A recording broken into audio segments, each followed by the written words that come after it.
नमस्कार विद्यार्थी मित्रांनो, 11वीच्या इयत्तेमध्ये आपलं स्वागत आहे. आता पाठकडे जाऊयात. स्व म्हणजे सेल्फ, मीच म्हणजे माणूस किंवा मी म्हणजे माझ्याबद्दलची जी काही माहिती आहे ती या पाठात दिली आहे. आता मी या गोष्टीला धरून आपण जाऊयात. मी म्हणजे स्व म्हणजे स्वतः असा याचा उच्चार होऊ शकतो का.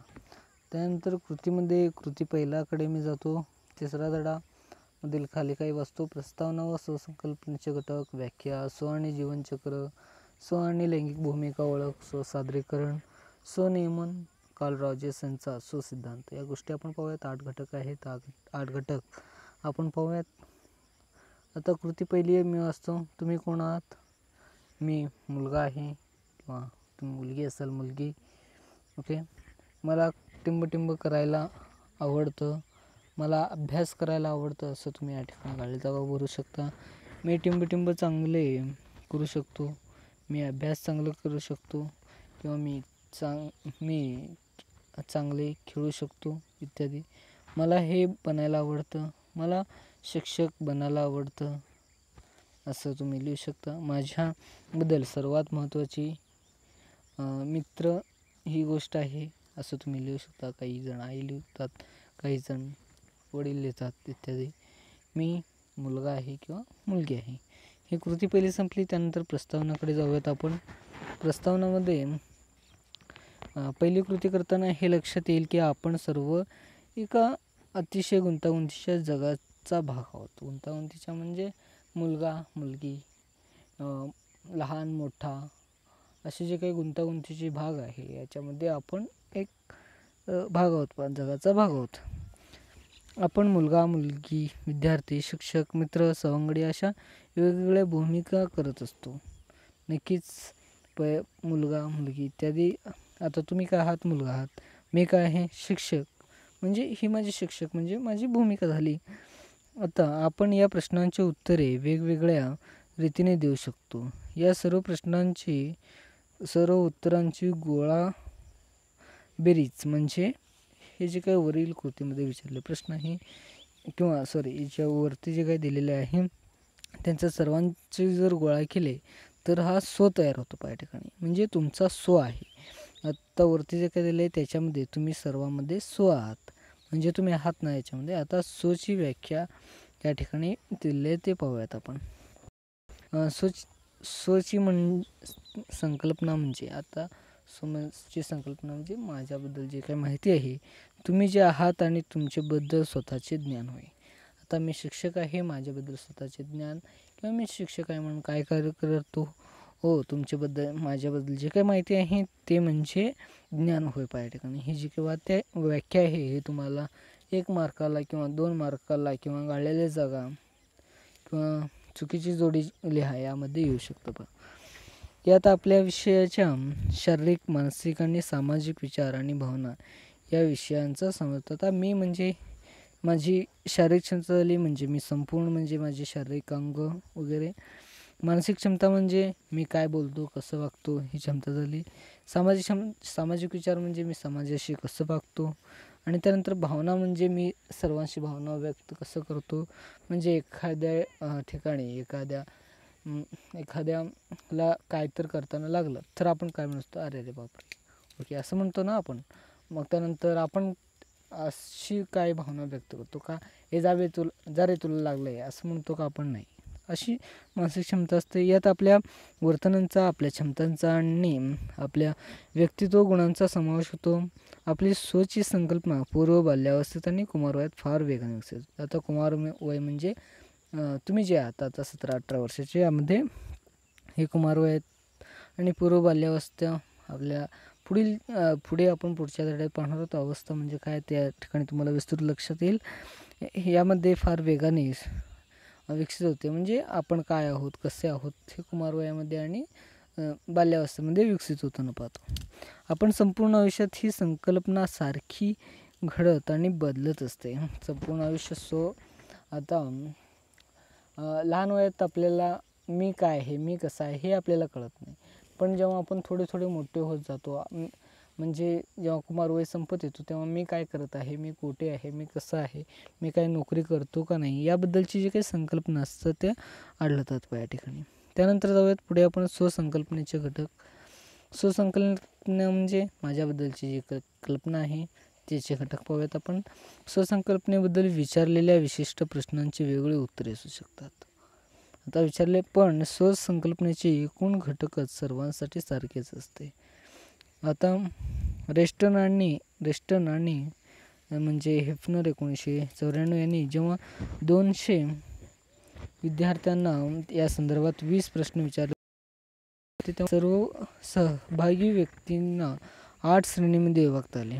आता जे काही रेंटन आणि हेफनर हे 2 शास्त्रज्ञ आहेत, त्यांनी एका शाळेमध्ये जाऊन त्या ठिकाणी विद्यार्थ्यांना 200 विद्यार्थ्यांना प्रश्न विचारले, 20 प्रश्न विचारले आणि त्यांची विभागणी 8 श्रेणीमध्ये केली आहेत. या ठिकाणी काही श्रेणी या व्यक्तीच्या गुणांवर, जसे की आंतरवैयक्तिक गुणवैशिष्ट्ये, मी एक विद्यार्थी आहे किंवा मी वर्गाचा गटनेता आहे.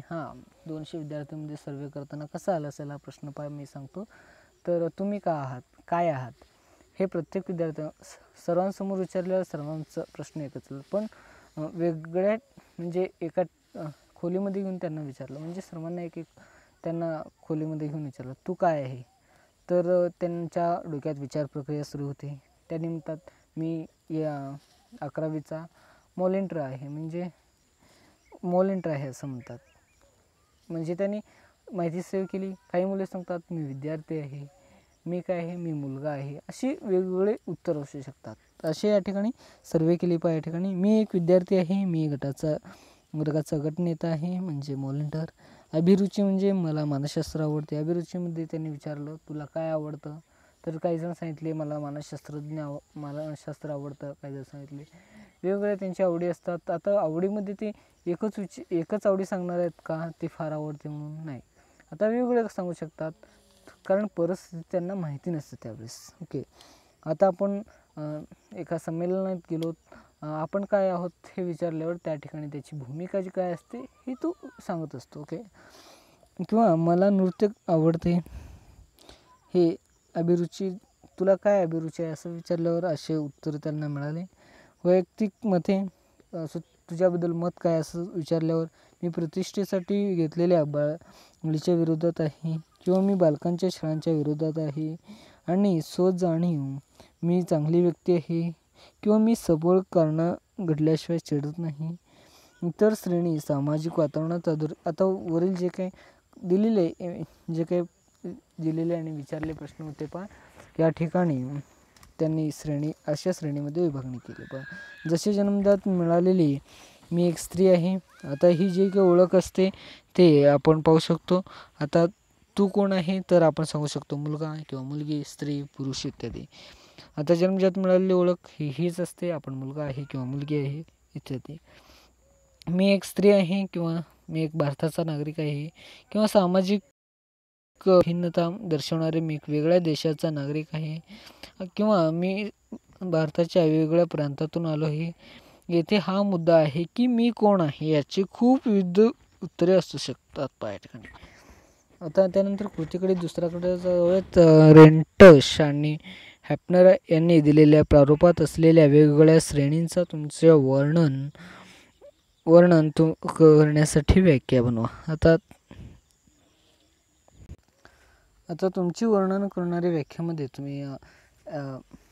तुम्ही या श्रेणीत कोणते, आपण काय आहोत, काय करत आहोत, कुठे आहात, किंवा मी कोण आहे, मी कसा आहे, याच्याबद्दल तुम्ही वर्णन करणे काही श्रेणी लिहू शकता. तुम्ही या वाक्याची तुमच्या पालकांसोबत, शिक्षकांसोबत, मित्रांसोबत पडताळणी करा, म्हणजे तुम्ही त्यांच्याशी चौकशी करू शकता किंवा माहिती मिळवू शकता. तुमचे व त्यांचे विचार तुमच्या संकल्पनेशी मिळते आहेत का ते पहा.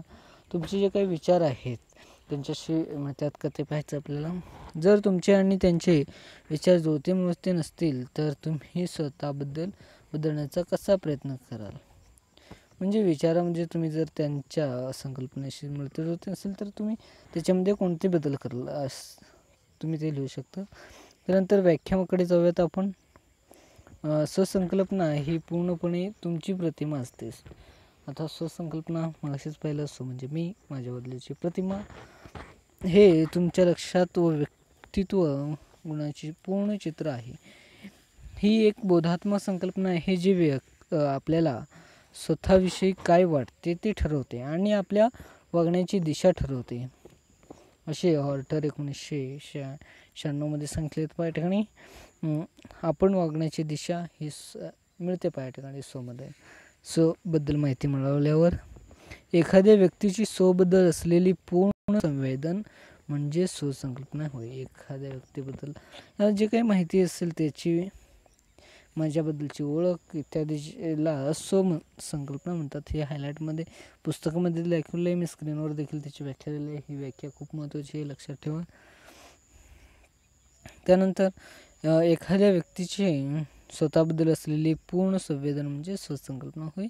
ही व्याख्या एखाद्या व्यक्तीच्या स्वतःच्या अस्तित्वाबद्दल असलेली संकल्पना. अस्तित्वाबद्दल मी ज्या ठिकाणी राहतो या ठिकाणी माझं अस्तित्व आहे म्हणजे त्याच्याबद्दलची कल्पना ज्यात आधी समजुती, अभिवृत्ती आणि मतांचा समावेश होतो. का या गुंतागुंतीच्या संघटित व बदलणारी घटना यंत्रणा आहे अशी पर्की यांनी 1996 सायमनच्या 88 सांगितलं आहे. पहा सायमनच्या 1957 मध्ये व्यक्तीची स्वतःबद्दल असलेली प्रतिक्रिया म्हणजे स्वसंकल्पना आहे. ही व्याख्या जरा प्रतिक्रिया म्हणजे हे खूप वेगळं होतं. पहा संवेदन हा शब्द खूप महत्त्वाचा आहे आणि तो वापरण्यात आला आहे वरती व्याख्यामध्ये.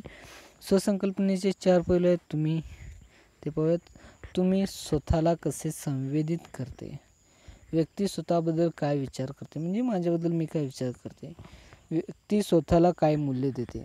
व्यक्ती स्वतःला कसे समृद्ध करते आणि स्वतःचे कसे संरक्षण करते. या गोष्टी देखील महत्त्वाच्या आहेत. या ठिकाणी हे 4 पैलू आहेत स्वसंकल्पनेचे. त्यानंतर कृती तिसऱ्याकडे पाहूया. तुमच्या बलस्थानाची आणि कमतरतांची यादी करा. तुमच्यामध्ये ज्या ठिकाणी जे काही स्वसंकल्पना दिली आहे त्याच्या तुलना करू शकता तुम्ही. कमतरताबद्दल याची तुम्ही यादी करा. तुमच्यामधील जे काही कमी आहेत तुमच्या कमतरतांना तुम्ही तुमच्या बलस्थानात कसे बदलू शकाल याची योजना करा. तुम्ही करू शकता बलस्थानात आपली योजना. जर कोणीही तुमच्या टीका केली तर तुम्ही त्यावर कशी प्रतिक्रिया द्याल. आता प्रतिक्रिया कशी देते व्यक्ती मी एक्स असं म्हणून सांगू शकतो. आता मीच एक एक्स माणूस आहे यावर प्रतिक्रिया कसं देतो हे माझी भावना काय हे एक उदाहरण सांगू शकतो. जर मी एक माणूस आहे तर मला कोणीतरी काहीतरी चांगलं सांगितलं म्हणजे तू वर्गात जास्त लक्ष देत नाही असं कोणीतरी सांगितलं. मला शिक्षकाने सांगितलं किंवा मुलांनी सांगितलं तर मी काय करेन त्या गोष्टीवर फोकस करेन आणि त्याला सुधारण्याचा प्रयत्न करेन. आणि कोणी सांगितलं यावर मी थोडंसं लक्ष ठेवेन पण सांगितलेली गोष्ट नियमित करणे हे महत्त्वाचे असतं. उदाहरणार्थ जर तुमच्या पेहरावावर किंवा पेहराव म्हणजे आपल्या कपड्यावर किंवा तुमच्या सादरीकरणावर वर्गात जर कोणी वाईट प्रतिक्रिया दिली तर तुम्ही कशी प्रतिक्रिया द्याल. आता प्रतिक्रिया वेगळी असू शकते. एक मोठा मुलगा असेल, जाड मुलगा असेल त्याला तुम्ही तुझं शर्ट खूप फिट होते रे असं म्हणाला तर तो प्रतिक्रिया कशी देईल. स्वतः तुझ्याकडे बघ तू किती लाकडासारखं आहे असं म्हणेन तुम्हाला. पण त्याच्यामध्ये जर अप्लाय झाला म्हणलेल्या गोष्टी तर तो काय प्रतिक्रिया करू शकतो तर खरंच बाबा मला शर्ट खूप फिट होत आहे आणि मी खूप जाड झालेला आहे. आता मी आपली जाडी कमी करायला पाहिजे अशी काही लोकांची प्रतिक्रिया असते. याविषयी पण जास्त करून अशी प्रतिक्रिया कोण देत नाहीत. आधी स्वतःला बघ असं तेच म्हणतात. म्हणजे ही काही चांगली वर्तनं सांगताना वाईट वर्तने आपल्याला दिसून येत नाहीत पण दुसऱ्याला दिसून येणारे आपण सुधारत नाहीत. पाहिजे याविषयी मत व्यक्त करता तुम्ही. आता मी जे काय सांगितलं आता यामध्ये वादविवाद होऊ शकतो, संघर्ष होऊ शकतो पण काही वेळा तेच व्याख्या मित्रांनी न सांगता आपल्या वडिलांना सांगितलं तर तुझी जाडी कमी कर तर तो याच्यावर संघर्ष होणार नाही. थोडंफार होईल आणि तो सुधरू शकेल. त्यानंतर पाहूयात स्व आणि जीवनचक्र. स्वतः आणि स्वतःच्या जीवनातील जीवनातील चक्र म्हणजे जे काही आपल्या आयुष्यात घडणाऱ्या गोष्टी आहेत त्यांचा अभ्यास पाहूयात आपण. 6 महिन्याचे होईपर्यंत कोणतेही मूल स्वतःविषयी अनभिज्ञ असते. म्हणजे स्वतःबद्दल तेवढी काही 6 महिन्यांची असताना आपल्याला काही माहिती नसतं पहा. जसे मूल मोठे होत जाते तसे ते स्वतःचे शरीर आणि इतर व्यक्ती यात फरक करायला शिकते. आता फरक कसं करेल? तो मुलगा आहे, ती आपली आई आहे, ते आपले वडील आहेत, अशी तुलना करू शकेल पहा. ते मी आणि हे मी आहे नाही यात फरक करायला समजू शकेल. आता तुम्ही एखाद्या सामान्याच्या बाळाला त्याचा फोटो काढला आणि त्याला दाखवला, त्यामध्ये मी आहे म्हणून तो हसेल किंवा काय तर प्रतिक्रिया देईल. म्हणजे त्या नंतर वगैरे तो ओळखायला शिकेल पहा. हळूहळू ते स्वतःला उर्वरित जगापेक्षा वेगळे समजायला लागते. हा बाबा, वेगळे कसं समजेल? आता मी जेवत आहे, तो जेवतो किंवा नाही जेवतो, तो कसा जेवतो, हे म्हणजे हे काही वेगळेपण आहे हे समजायला लागतं. पण 2 वर्षाच्या मुलाला चांगले आणि वाईट वागण्यात फरक समजते. चांगल्या वाईटामध्ये मुलामध्ये एक महत्त्वाची गोष्ट असते ती म्हणजे आपण जेव्हा संडास करतो ते कुठे करतो आणि कसं करतो. चांगल्या वाईट गोष्टी असतात ते 2 वर्ष तर करतात. त्याला लहानपणी शिकवलं असते तशी आहे, याला हात लावायचं नाही किंवा अशी इथं बाहेर करायचं सांगायचं नाही, अशा गोष्टी आढळून येतात या ठिकाणी. चांगले वाईट वागण्यात फरक समजायला लागतो आणि इतरांच्या काय अपेक्षा आहेत ते देखील समजायला लागते. आता अपेक्षा आईचे काय असणार? मूल शांत असायला पाहिजे, जास्त रडायला नाही पाहिजे, हुशार असायला पाहिजे, त्याची अपेक्षा समजायला शकतात. ते इतरांना हसून प्रतिक्रिया देते, तसेच कोणी रागवल्यावर तशी प्रतिक्रिया देते. आता लहानपणी तो रागवला तरी पण हसत होता आणि त्याला हसवलं तरी पण तो हसत होता. पण जेव्हा मोठे झाले, त्याला रागवायचं कळायला लागलं, तेव्हा तो जेव्हा रागवेल त्याचं तोंड बारीक होईल, अशी प्रतिक्रिया असू शकते. ते त्यांच्यासाठी महत्त्वाच्या असलेल्या व्यक्तीसारखे वागणूक स्वतःची जाणीव विकसित करतात. ही स्वतःच्या आदरांची सुरुवात असते. पाहिजे 3 वर्षाचे मूल स्वतःला ओळखू लागते आणि इतर मुलांना मुलगा किंवा मुलगी म्हणून ओळखू लागते. आता 3 वर्षाचं मूल थोडं मोठं झालेलं असतो, चालायला वगैरे लागलेला असतो, म्हणजे आणि त्यामुळे तो ओळखतो माझ्या शेजारची मुलगा किंवा मुलगी ती बाहेर खेळत आहे, मी पण खेळायला जातो. म्हणजे आता जो काही ओळखण्याचा भाग आहे तो खेळतो, मी खेळतो, तो मुलगा आहे मुलगा, इत्यादी गोष्टी ओळखू लागतात. पण इतर मुलांना मुलगा किंवा मुलगी म्हणून ओळखू लागते. 3 ते 12 वर्षामध्ये मुलांची स्वसंकल्पना ही त्यात विशिष्ट क्षमता व कौशल्यावर आधारित असते. आता या ठिकाणी एज लिमिट दिले 3 ते 12 यामध्ये मुलं स्वतःची संकल्पना ओळखू लागतात, स्वतःबद्दल माहिती गोळा करत असतात आणि मी कसा आहे, तो कसा आहे, मी काय करत आहे, मी कसा जेवतो, इत्यादी गोष्टी विचार करत असतात. त्यामध्ये स्वसंकल्पना विकसित होत असते. पहा, मी मुलगा आहे, मी असं वागायला पाहिजे, मी मुलगी आहे असं वागायला पाहिजे, इत्यादी गोष्टी घडून येतात. ही त्यांच्या विशिष्ट क्षमता व कौशल्यावर आधारित आहे. मुलाला स्वतःला काय जमेल आणि काय जमणार नाही त्यांच्यावर ते स्वतःबद्दलचे मत ठरवते. जसे तो गातो, नाचू शकते, आता मी पण गातो किंवा गाऊ शकतो, हे देखील तुलना करण्याच्या गोष्टी या मुलामध्ये आढळून येतात. पहा, त्याला एकट्यात प्रवास करणे जमते. या वयाची स्वतःची संकल्पना, तो मुलगा आहे किंवा मुलगी, वय, कुटुंब व त्यातला काय करता येते किंवा काय करता येत नाही यावर आधारित असतात. 3 वर्षांचे बाल जे काही त्याला काय करता येते, काय करता येत नाही, कुटुंबातील वय, कुटुंबातील जे काही घडणारे घटना आहेत. आता कुटुंबातील घटना म्हणजे दुकानातून साखर आणायला मुलाला पाठवलं तर तो आता मी करू शकतो. जेव्हा 3 ते 12 वर्षातील आतील मुलांना तुम्ही जर साखर आणायला सांगेल तर आणेल, पण वाटेत 3 ते 6 वर्षापर्यंत तो वाटेत जरा साखर वगैरे खाईल. म्हणजे अशा चुका होत असतात मुलामध्ये, पण हे सुधारण्याची क्षमता पण त्या मुला असली पाहिजे. आणि नंतर त्याला 12 वर्ष झाल्यावर तेव्हा कळत असते की आपण साखर खाणे हे चुकीचं आहे. काही वेळा पकडून पण गेलं जाऊ शकतं आणि त्यामुळे त्याचे विपरीत परिणाम देखील होताना पाहते. जेव्हा मूल 6 ते 7 वर्षाचे होते, शाळेत जाऊ लागते. आता 6 वर्ष, आता 5 ते 6 म्हणजे पहिली इयत्ता किंवा बालवाडी इयत्तेमध्ये वय असतो. त्यामध्ये मुलांना बळजबरीने शाळेला न्यावं लागतात. ते स्वतःची इतर मुलांशी तुलना करू लागते. म्हणजे तो शाळेला जात आहे हे. आता शाळेला जाण्यामध्ये अभिरुची कुठे असेल पहा, तर मुलामध्ये आता शाळेला जात असताना बॅग, बूट, कपडे हे महत्त्वाचे असतात. आता तो शाळेला शिकण्यासाठी त्या वेळेस जात नाही, त्यावेळेस काय कळतच नाही, जातो तो फक्त कशासाठी की मला पेन्सिल भेटते, भात भेटते शाळेमध्ये, किंवा मला बूट भेटतात, कपडे भेटतात, दप्तर भेटते, पेन्सिल भेटते, इत्यादी गोष्टीसाठी तो जातो शाळेमध्ये. या वयामध्ये तुलना करून लागते की मी बुद्धिमान, हुशार, इतरांपेक्षा जास्त वेगवान आहे.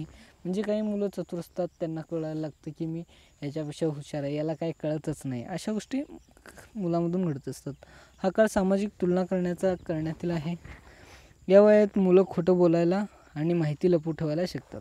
नक्कीच 6 वर्षाच्या मुलामध्ये देखील आपली आई काय करते, काय खोटं बोलते याबद्दल देखील माहिती असते. आता खोटं बोलण्यामधलं एक उदाहरण सांगू इच्छितो, म्हणजे समजू शकेल. शेजारची एक काकू आली आपल्याकडं. आई म्हणाली की माझ्याकडे साखर नाही. पण मुलगा काय म्हणतो, मुलाला माहिती असतं आपल्या घरात साखर आहे. मुलगा काय म्हणतो, आई आहे की साखर. पण आई काय म्हणते, अरे येड्या, साखर नाही ते काय म्हणतात रवा वगैरे असेल. नाही ग आई, साखरच आहे. आणि तो काकू समोरच असतात. काकू मागायला आले असतात. त्यांना वाटतं मुलगा खरं बोलतो आहे. आणि जेव्हा तो मुलगा आतून आणून डबा दाखवतो, त्यावेळेस आई म्हणते, अरे खरंच रे आहे का. म्हणजे अशा गोष्टी. आता आई का बरं नाही म्हणते, कारण आईला देखील लागत असतं ना पुढच्या वेळेस साखर, म्हणून त्यावेळेस तो मुलगा समजू शकत नाही या गोष्टी. म्हणजे नंतर जेव्हा तो 6 वर्ष मोठा होत जातो, त्यावेळेस त्याला समजू लागते की आई आपल्यासाठी का ठेवत आहे. ओके. या वयात मुलं खोटं बोलायला आणि माहिती लपवून ठेवायला शिकते. ते माहिती पालकापासून लपवून ठेवली जाते. याचा विचार, भावना आणि दबलेल्या इच्छांचा समावेश होतो. आता माहिती 6 वर्षाच्या मुलामध्ये नक्कीच दबलेली असते. पण एकदा काय होतं, आता जेव्हा मुलांना मार पडते त्यावेळेस माहिती आपोआप बाहेर निघते काही ठिकाणी. म्हणजे या ठिकाणी माहिती लपवत असताना काही वेळा बाहेर देखील येऊ शकते. भावना व वैयक्तिक दबलेल्या इच्छांचा समावेश होतो. हा जो वैयक्तिक स्वसंकल्पनेचा विकास असतो. म्हणजे वैयक्तिक स्वतःबद्दलचे जे काही विकास असते, यामध्ये ह्या सर्व गोष्टी घडत असतात. आता हे जे काही आपण पाहिलं आहे ते या वैयक्तिक संकल्पनेचा विकास असतो. आता वैयक्तिक संकल्पनाबद्दल थोडक्यात माहिती लिहा, हा प्रश्न येऊ शकतो. 100% वैयक्तिक स्वसंकल्पनेबद्दल तुम्ही हा प्रश्न ध्यानात ठेवू शकता. ती स्वसंकल्पना अस्तित्व विकासासाठी अवघड वैकासिक अवस्था आहे. या काळात त्यांच्या एका कल्पनेतील मित्र बनू असतो, या त्याच्याशी बोलतो आणि फक्त त्यांना ऐकू येतो. यूट्यूबवर बोगस नावाचा चित्रपट पहा. मुलं आपली माहिती इतरांबरोबर वाटत नाही, तर नक्कीच काही मुलं इतरांबरोबर वाटत नाहीत. सर्वात शेवटी स्वसंकल्पनेचे कुमार अवस्थेत विकसित होत असताना यात इतरांचा दृष्टिकोन समजून घेण्याची सवयसुद्धा येते. आता कुमारावस्थेमध्ये स्वबद्दलची संकल्पना आहे ती पूर्णपणे विकसित झालेली असते. त्या दृष्टिकोनाची सवयसुद्धा येते या ठिकाणी, जी विकसित झाल्यामुळे कुमार इतरांबद्दल विचार करू लागतात आणि इतरांच्या दृष्टिकोन समजून घेण्याचा प्रयत्न करतात. कुमार वयातील मुले स्वतःबद्दल आणि स्वतःच्या दिसण्याबद्दल जास्त जागरूक होतात. आता नक्कीच कुमार वयातील मुलं वेगवेगळे फॅशन्स करतात, हेअरस्टाईल कटिंग करतात आणि आपले कपडे चांगले घालतात वगैरे वगैरे. ह्या मुलामध्ये म्हणजे या ठिकाणी मानसशास्त्राच्या पुस्तकामध्ये दिल्याप्रमाणे या इत्यादी जे काही बदल असतात ते मुलामध्ये आणि मुलीमध्ये घडून येतात पहा. हे काही वेळा वस्तुनिष्ठ स्वभाव असते. आता फरक स्पष्ट करामध्ये तुम्हाला कसा प्रश्न येऊ शकतो पहा, वस्तुनिष्ठ स्वभाव आणि वैयक्तिक स्वभाव. आता वस्तुनिष्ठ म्हणजे आपण कसे दिसत आहोत, म्हणजे कपडे घालणे हा वस्तुनिष्ठ झाला, म्हणजे एका वस्तूवर फोकस झाला. आणि वैयक्तिक म्हणजे जे काही भावनिक असते पहा या ठिकाणी, म्हणजे इतरांपेक्षा गोष्टी लपवणे इत्यादी भावनिक असू शकते. आणि वस्तुनिष्ठ हे आपण जे काही कपडे घालतो हे इतरांबरोबर लपवणे हे नाही, पण स्वतः चांगलं दिसणे हे खूप महत्त्वाचं असते. म्हणजे वस्तुनिष्ठ स्वभाव आणि वैयक्तिक स्वसंकल्पना हे जे काही दोन्ही प्रश्न आहेत हे फरक स्पष्ट करामध्ये सविस्तरमध्ये येऊ शकतात. हे दोन्ही प्रश्न तुम्ही लक्षात ठेवू शकता. म्हणजे आत्ताच टिक करून घ्या. हा प्रश्न कुठेतरी तुम्हाला 100% विचारला जाऊ शकतो. या अवस्थेत प्रवेश करताना जिथे त्यांना इतरांचे लक्ष वेधून घेणे व प्रसिद्ध होणे आवडते, म्हणजे इतरांचे लक्ष आपण काहीतरी वेगळं केलं. आता 11वी 12वीचे मुलं काहीतरी वेगळे करायला पाहतात. शिक्षकांनी काहीतरी प्रश्न विचारले, काहीतरी सांगितले, म्हणजे त्या ठिकाणी मुलं हसले तर त्याला प्रसिद्धी मिळाल्यासारखे वाटते.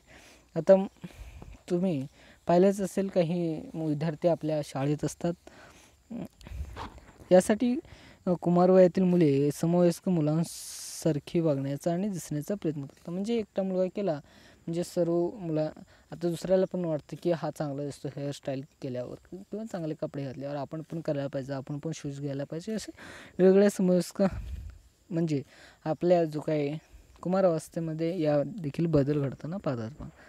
त्यानंतर 5वा पाहूयात स्व आणि लैंगिक भूमिका ओळख. लैंगिक भूमिका म्हणजे मेल किंवा फिमेल ही लैंगिक भूमिका म्हणजे स्वतःबद्दल असलेली ही जी काही ओळख असते ते आपल्याला याच्याबद्दल अभ्यास आपण यामध्ये करूयात. लैंगिक भूमिका आणि लैंगिक ओळख या स्वसंकल्पनेचे महत्त्वाचे पैलू आहेत. नक्कीच लैंगिक भूमिका म्हणजे मी मुलगा आहे किंवा मुलगी आहे. लैंगिक ओळख म्हणजे मला जेव्हा ओळखू लागतात लोक.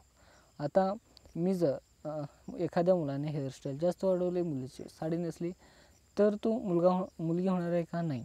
पण दिसण्यावरून म्हणजे ओळखण्यावरून आणि भूमिका म्हणजे त्या ठिकाणी असण्यावर हे देखील महत्त्वाचे असतात. आता तुम्ही कपिल शर्मा शो पाहत असाल तर त्यामध्ये सर्वच महिला आहेत, सर्वच पुरुष महिलांचे रोल करतात. चला हवा येऊ द्या यासारखे कॉमेडी शोमध्ये तुम्ही जर पाहत नसेल तर पाहा जावा, काही वेळेस महिलांचा रोल असतो. म्हणजे हे कलाकार आहेत, करतातच, पण दिसण्यामध्ये म्हणजे ओळखण्यामध्ये तुम्हाला सांगितलं तर या मुलींसारखेच वागतात. आता कपिल शर्मा शोमध्ये तुम्ही नानी ही कॅरेक्टर जे काय आहे म्हणजे कपिल शर्माची नानी, ती खूप चांगल्या पद्धतीने आपण तो सेम टू सेम मुलीगीच वाटतो.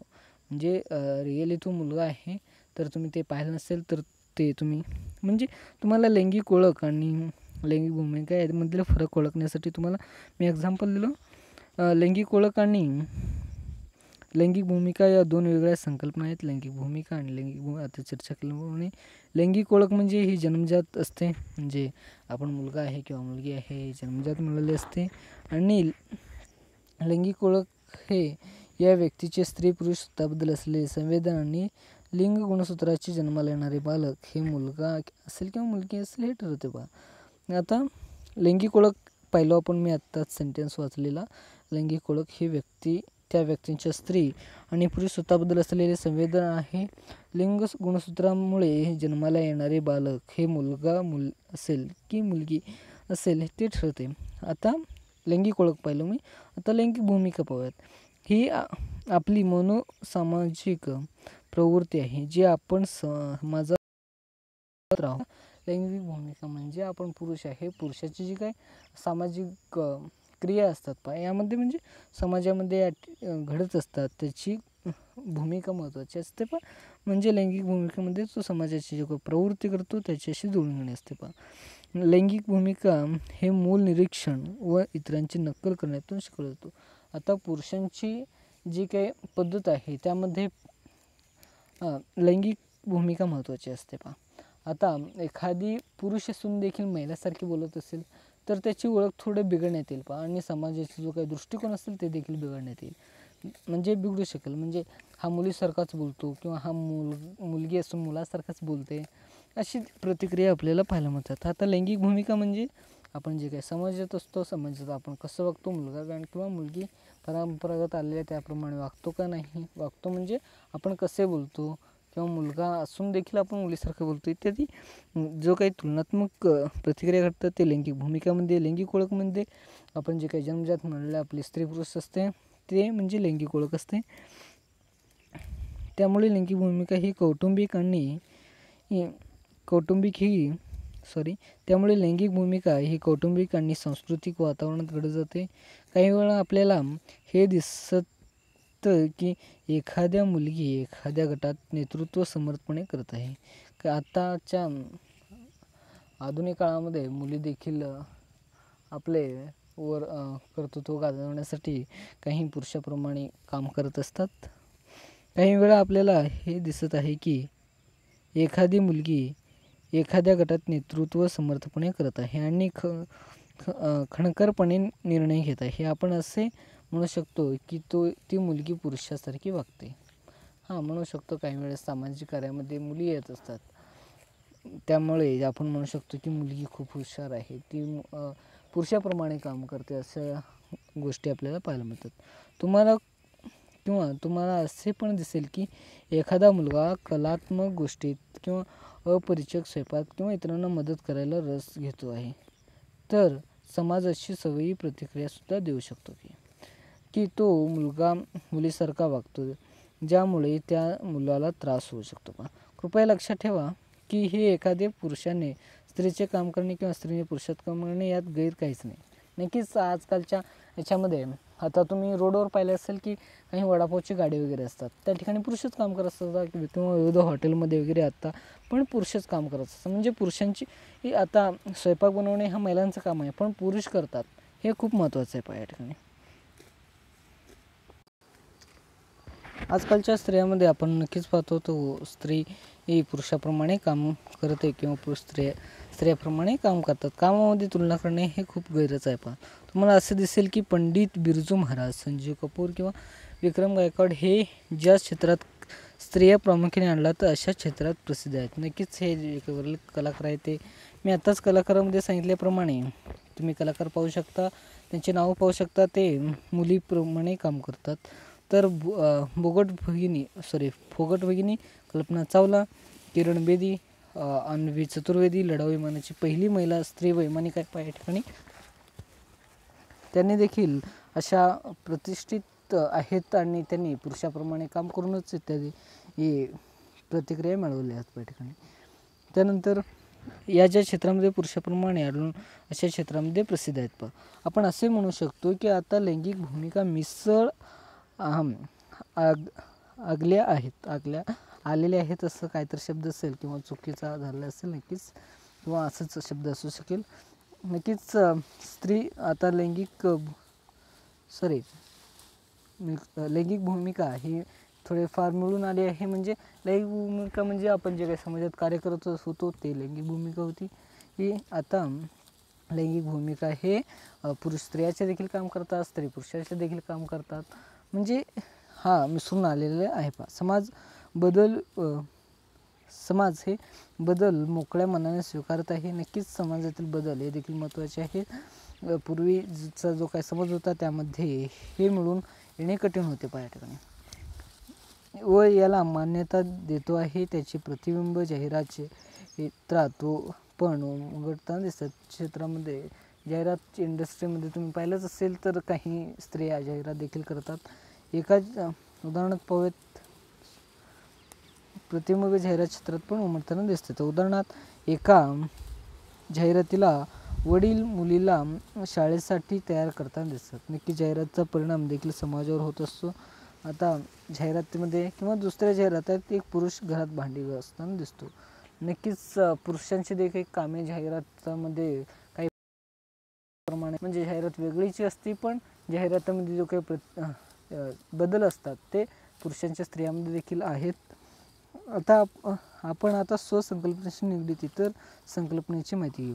ते आपण पुढच्या तासाला घेऊयात. आपण स्वलैंगिक भूमिका ओळखबद्दल माहिती घेतली आणि इम्पॉर्टंट क्वेश्चनमध्ये स्वसंकल्पना स्पष्ट करा, स्वसंकल्पना कशी विकसित होत गेली या दोन्ही गोष्टी तुम्ही सहजतेप्रमाणे चर्चा केली आहे. आणि तिसरा प्रश्न मी इथं घालायचं विसरलो, तो म्हणजे वैयक्तिक स्वसंकल्पना आणि वस्तुनिष्ठ स्वभाव हा प्रश्न इम्पॉर्टंट आहे. हे दोन्ही लक्षात ठेवा आणि व्याख्या लक्षात ठेवा. यामध्ये इम्पॉर्टंट एवढंच आहे, बस तुम्हाला मी एवढं सांगू शकेन. आणि हा जो काही PDF तुम्हाला पाहिजे असेल तर मी माझा टेलिग्रामचं डिस्क्रिप्शनमध्ये चॅनल आहे, त्या ठिकाणी जाऊन लिंक आहे, त्या ठिकाणी जाऊन तुम्ही माझ्या टेलिग्राम चॅनलला भेट देऊ शकता. आणि त्यामुळे मी पुढचा जो काही अजून एक व्हिडिओ होईल आणि त्यामुळे तुम्हाला पुढचा धडा म्हणजे हा धडा पूर्ण झालेला दिसेल. आता या ठिकाणी मी इथंच थांबतो. थँक्यू. आणि तुम्ही पाहत राहा आणि चॅनलला सबस्क्राईब केलं नसेल तर सबस्क्राईब करा. आणि सबस्क्राईब करा असं सांगण्यापेक्षा आता तुम्हाला समजलं असेल, तुम्हाला जर अभ्यास करायचा असेल, माझ्या चॅनलवर यायचं असेल तर तुम्हाला सबस्क्राईब करावंच लागेल. आणि तुम्ही सबस्क्राईब केला तर मला देखील आनंद होतो आणि मी अशा व्हिडिओ बनवण्यासाठी उत्साही होऊ शकतो. मी सारखं व्हिडिओमध्ये सांगत नाही आहे, तुम्हाला माहितीच आहे आपण काय करतो. यूट्यूबवर आल्यावर आपल्याला माहिती आवडली असेल तर नक्कीच आपण चॅनलला सबस्क्राईब करतो, त्यांचे काही नोटिफिकेशन असतो आपण पाहतो. तुम्हाला जर व्हिडिओ आवडला असेल तर तुम्ही सर्व व्हिडिओला लाईक मारू शकता. म्हणजे सर्व म्हणण्यापेक्षा सर्व बघून झाल्यावर असं तुम्ही करू शकता. मी व्हिडिओ खूप मोठा होतो आहे त्यामुळे इथंच थांबतो. धन्यवाद. थँक्यू.